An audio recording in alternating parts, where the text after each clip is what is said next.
Regresé de Milán antes de lo planeado, con la maleta a medio llenar, apenas con algunos recuerdos y bufandas que pensé que le gustarían a Santiago. El vuelo fue largo, pero en mi pecho latía una emoción contenida. Quería ver su rostro iluminarse como antes cuando le traía algo inesperado, aunque fuera pequeño. ¿Alguna vez has vivido una situación que cambió tu vida para siempre? Déjanos tu comentario y hazte suscriptor porque esta historia te va a impactar de una manera que no esperabas. Durante semanas, la culpa de dejarlo atrás mientras asistía a reuniones en el extranjero me pesaba. Esta era mi forma de compensarlo. La casona en San Miguel de Allende permanecía inmóvil bajo el sol de la tarde, sus rejas de hierro pesadas al abrirse. Esperaba escuchar música desde la sala o el murmullo suave del televisor. Pero solo había silencio. Demasiado silencio. Mis tacones resonaron suavemente contra el mármol del vestíbulo, el eco rebotando como si la casa misma contuviera el aliento. Mis pasos se detuvieron cuando voces llegaron desde el salón. Una voz cortante, afilada, cargada de desprecio. Era Lorena. Eres un inútil. Tu madre anciana me da asco. Y tú, mírate. ¿Qué clase de hombre eres ahora? Las palabras cortaron el aire como vidrio. Me quedé helada, mis dedos apretando la correa de mi bolso. Me acerqué sigilosamente, espiando por la rendija de la puerta. Lorena estaba erguida con un vestido ajustado, los brazos cruzados y una expresión fría e implacable. Frente a ella, mi hijo estaba hundido en su silla de ruedas, la cabeza baja, los nudillos blancos de tanto apretar los reposabrazos. No dijo nada, no se defendió. La escena me vació por dentro, dejándome anclada al suelo. Quise irrumpir, protegerlo de cada palabra venenosa, pero mi cuerpo me traicionó. Mis pies parecían clavados al mármol, mi respiración atrapada en la garganta. Un movimiento repentino. Lorena giró la cabeza, entrecerrando los ojos como si sintiera que no estaba sola. Retrocedí hacia las sombras, apretándome contra la pared con el corazón latiendo a 1000.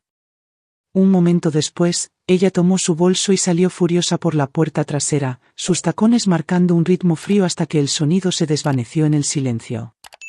Me quedé escondida, temblando, con el peso de sus palabras oprimiéndome el pecho. El silencio a mi alrededor era más pesado que una piedra mientras avanzaba, cada respiración arrastrándome hacia la habitación donde mi hijo seguía sentado. Controlé mi respiración antes de entrar a la habitación, alisando la correa de mi bolso como si acabara de llegar sin pausa. Santiago levantó la cabeza rápidamente con los ojos enrojecidos, aunque forzó una sonrisa torcida. «Mamá, regresaste temprano», dijo, ajustando la manta sobre sus piernas. Solo un poco de polvo en los ojos. Nada grave. Asentí con suavidad, fingiendo creerle, aunque mi corazón se apretó al escuchar el eco vacío de su voz. Me incliné para besar su frente, dejando mi mano un momento en su hombro. Estaba temblando y deseé que mi toque lo estabilizara. Esa noche preparé la cena como si fuera cualquier otra. El tintineo de los platos, el aroma del pollo asado, el sonido del agua corriendo, cada acto familiar era como una armadura contra las palabras que había escuchado. Cuando la mesa estuvo lista, Lorena apareció con una sonrisa demasiado brillante, demasiado pulida. Me besó en la mejilla, agradeció por la comida y tomó asiento como si el veneno nunca hubiera salido de sus labios. Comimos juntos los tres en un silencio roto solo por el roce de los cubiertos.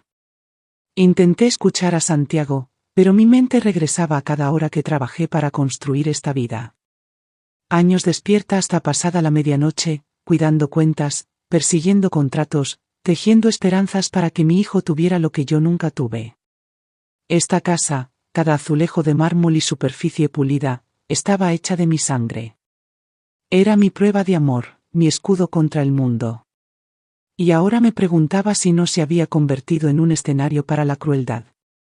Al otro lado de la mesa, Lorena soltó una risa ligera ante un comentario que Santiago intentó hacer. Su tono era dulce, sus manos se movían con gracia mientras le servía agua. Pero bajo todo eso aún resonaba el eco de su desprecio. Sonreí débilmente, tragándome el dolor en el pecho, y me dije que debía esperar. Esta noche no era el momento de revelar lo que sabía. Mientras estaba sentada a la mesa forzándome a masticar y tragar, los recuerdos de años pasados invadieron mi mente como huéspedes no deseados. Recordé noches limpiando oficinas hasta que me dolía la espalda, solo para correr al amanecer a una fonda a servir café con una sonrisa. Viví con zapatos gastados, faldas remendadas y abrigos baratos para que Santiago tuviera libros, maestros particulares y todas las oportunidades que yo nunca tuve. Cada peso que ahorré fue guardado como una ofrenda sagrada para la vida que quería que él viviera. Cuando la casona en San Miguel de Allende finalmente se alzó con sus paredes blancas y ventanales altos brillando bajo el sol de Guanajuato, no era solo una casa, era la prueba viva de décadas de sacrificio, mi resistencia contra la pobreza, mi promesa de que Santiago nunca conocería el hambre ni la humillación que yo soporté. Pensé en el día en que Santiago se graduó con su birrete ladeado mientras me sonreía desde el escenario. «Lo logramos, mamá», susurró cuando me abrazó después, su voz cargada de orgullo. Esas palabras hicieron que cada noche sin dormir valiera la pena. Cuando conoció a Lorena, pensé que mis bendiciones se habían duplicado. Ella tenía carisma, elegancia y un ingenio que alegraba nuestras reuniones. Me llamaba mamá con tanta calidez que creía haber ganado finalmente la hija que siempre deseé.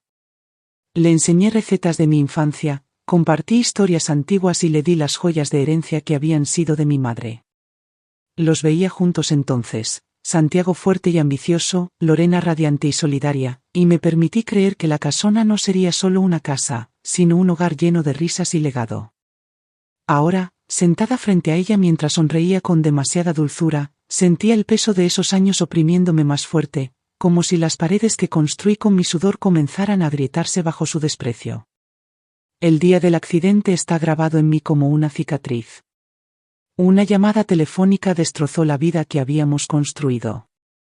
La voz de un médico, distante y desapegada, me dijo que mi hijo había tenido un accidente automovilístico y que debía ir de inmediato. Recuerdo haber apretado el volante con tanta fuerza que mis nudillos se blanquearon, rezando en voz baja, negociando con Dios para que lo salvara. Cuando entré a esa habitación del hospital y vi a Santiago inmóvil con las piernas sin vida bajo las sábanas, algo dentro de mí colapsó. Intentó hablar, pero su voz se quebró al susurrar: «Mamá, no la siento». Tomé su mano y le prometí que nunca enfrentaría esto solo. Al principio, Lorena estuvo a su lado. Empujaba su silla de ruedas por pasillos estériles, lo ayudaba en sesiones de terapia dolorosas y hablaba con suave convicción sobre su futuro. Una tarde puso un ultrasonido en mis manos, sus ojos brillando de alegría. «Mamá, vamos a tener un bebé». Por primera vez desde el accidente, Santiago sonrió sin forzarlo. Me aferré a esa esperanza, creyendo que una nueva vida traería sanación a lo que se había roto. Hice lo que siempre había hecho, vendí uno de los departamentos que rentaba desde hace años y le di el dinero a Lorena para prepararse para el niño.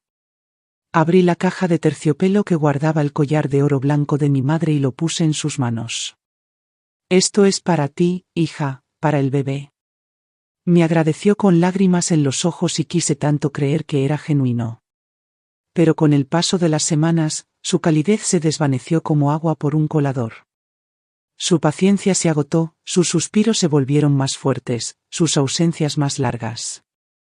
La sonrisa que antes saludaba a Santiago se convirtió en una línea fina de irritación. Dejó de asistir a las sesiones de terapia, dando excusas sobre trabajo o cansancio. Observé cómo crecía la distancia entre ellos, un espacio lleno de resentimiento y silencio. Y cada vez que ella desviaba la mirada de él, sentía como si le diera la espalda a todo lo que yo había dado, todo lo que había sacrificado. Empecé a sentir que la mujer que una vez llamé hija se estaba convirtiendo lentamente en una extraña en mi hogar. Al principio, los cambios eran sutiles. Lorena llegaba a casa más tarde de lo habitual, diciendo que tenía una cena con clientes o un evento de trabajo. Me decía a mí misma que no debía cuestionarla. La moda requería noches largas y socialización interminable, o eso decía ella. Pero las excusas se volvieron frecuentes y sus ojos ya no se iluminaban al entrar a la casa. Empecé a escuchar su voz a través de las paredes delgadas por la noche, baja y suave, de una manera que nunca había oído con Santiago. A veces reía ligeramente, casi como niña, y el sonido me revolvía el estómago. Cuando pregunté quién era, ella agitaba la mano y decía, solo un colega, mamá. Nada importante. Luego bloqueaba su teléfono girando la pantalla lejos de mí. Por ese tiempo, Ignacio llegó a nuestras vidas. Era fuerte, educado, dispuesto a ayudar a Santiago con tareas que se habían vuelto difíciles. Al principio estaba agradecida. Lo levantaba de la silla cuando era necesario, ajustaba las rampas, incluso ayudaba con las compras. Pero pronto noté cuánto tiempo pasaba Lorena cerca de él, su mano rozando su brazo al darle instrucciones, su sonrisa más suave de lo que nunca fue en nuestra mesa. Una tarde entré a la cocina y los encontré riendo juntos. Su risa se detuvo abruptamente cuando aparecí, reemplazada por un silencio incómodo que pesaba en las paredes. Lorena explicó que estaban discutiendo reparaciones para la comodidad de Santiago. Pero la forma en que Ignacio evitó mis ojos dijo más que sus palabras. Quise enfrentarla, acusarla de traición, pero me contuve. Tal vez estaba paranoica, tal vez el dolor nublaba mi juicio. Aún así, la sensación punzante dentro de mí crecía cada día. A través de todo esto, Santiago permanecía callado. Veía lo que yo veía, pero nunca habló de ello. Soportaba su distancia con la cabeza baja y las manos apretadas, como si su silencio fuera el único escudo que le quedaba. Ocurrió casi por accidente. Había ido a su habitación una tarde a buscar los papeles del seguro de Santiago. Su doctor pidió información actualizada y asumí que estarían ordenados en el cajón junto a la cama. Mis manos temblaban mientras revisaba sobres y recibos hasta que una carpeta con el sello del hospital llamó mi atención. Me dije que debía devolverla, que no era mía para abrirla. Pero algo más fuerte que la duda me empujó. Adentro había registros prenatales, imágenes de ultrasonido y tablas con fechas ordenadas. Mis ojos se detuvieron en la línea que indicaba la concepción. El tiempo era imposible. Santiago ya estaba paralizado y recuperándose en casa durante ese periodo. Lo leí una y otra vez, mi corazón latiendo más fuerte con cada repetición. El aire en la habitación se sentía pesado, pero seguí buscando como si la verdad misma exigiera ser vista. Bajo una pila de bufandas encontré un teléfono viejo. La pantalla se iluminó sin contraseña. Mi respiración se detuvo al abrir los mensajes. Hilo tras hilo de palabras entre Lorena e Ignacio aparecieron, apodos cariñosos, promesas susurradas, fotos de ellos juntos en restaurantes y en la playa. Luego un mensaje me heló: cuando vendamos la casa, tendremos todo lo que necesitamos. Solo nosotros. Cerré los ojos, el teléfono temblando en mi mano. Cada sacrificio, cada pedazo de mí que di por la familia que pensé que había construido, se burlaba de estas palabras. Esa noche me senté con Santiago en el silencio del estudio. Le mostré los documentos y el teléfono, mi voz firme, aunque mi cuerpo quería colapsar. Su rostro palideció, sus manos apretando los brazos de la silla hasta temblar. Por mucho tiempo no dijo nada, solo miró al suelo. Finalmente, susurró con la voz rota: hazlo, mamá. Véndela, la casa. Su firma tembló en los papeles de divorcio, pero sus ojos se alzaron hacia los míos con una claridad que no había visto en meses. Doblé los papeles con cuidado, sabiendo que no había vuelta atrás. El camino por delante ya estaba trazado y solo quedaba recorrerlo.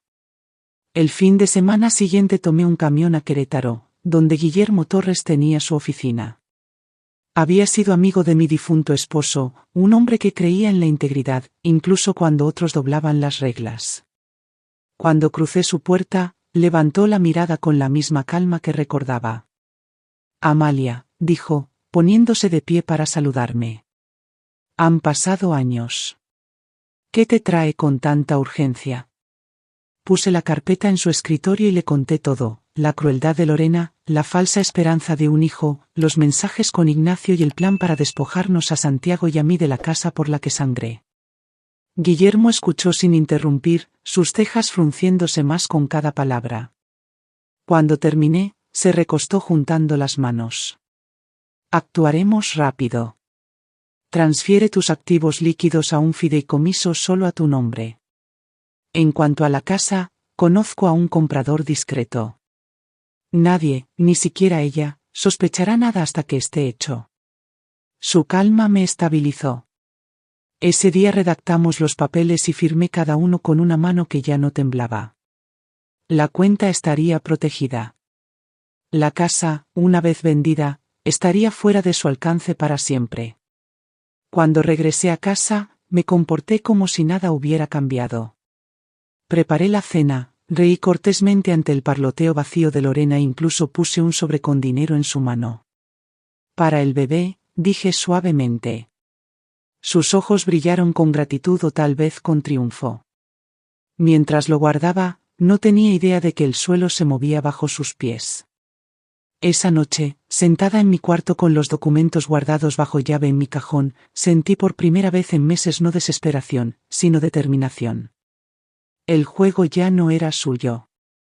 La casa pronto pertenecería a alguien más y con ella su ilusión de poder se derrumbaría. Las noches se alargaron y también sus murmullos. Me sentaba en el pasillo oscuro, escondida tras la barandilla, escuchando el leve murmullo de voces que venía de la cocina. A veces eran risas agudas y descuidadas, seguidas de palabras que cortaban más que cualquier cuchillo. Cuando la casa sea finalmente nuestra, escuché a Lorena decir una noche, su tono ligero, casi alegre. Ignacio soltó una risita y el sonido de sus copas chocando siguió. Mis dedos se apretaron contra la barandilla hasta doler, pero me obligué a permanecer en silencio. ¿Qué soñarán? Su futuro ya se estaba disolviendo a sus espaldas esa misma noche. Después de que sus voces se desvanecieron, caminé a mi cuarto y abrí el viejo baúl de cedro. Lentamente comencé a empacar, no mucho, solo lo que importaba. Unas mudas de ropa, documentos importantes, la foto enmarcada de Santiago en su graduación y la guitarra que tocaba en el porche antes del accidente. Sus cuerdas estaban polvorientas, pero sabía que él la querría.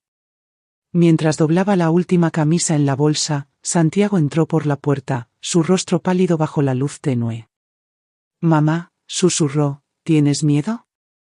Lo miré por un largo momento. Sus ojos cargaban el peso de todo lo que había perdido, pero también un destello de algo más, confianza. Puse mi mano sobre la suya y negué con la cabeza. El miedo se fue, dije en voz baja. Solo queda la determinación. Asintió con los labios apretados y, por primera vez desde el accidente, vi fuerza regresar a su expresión. Juntos nos sentamos en silencio con las bolsas empacadas a nuestro lado, esperando el momento en que el silencio diera paso a la acción. La transferencia se completó por la mañana.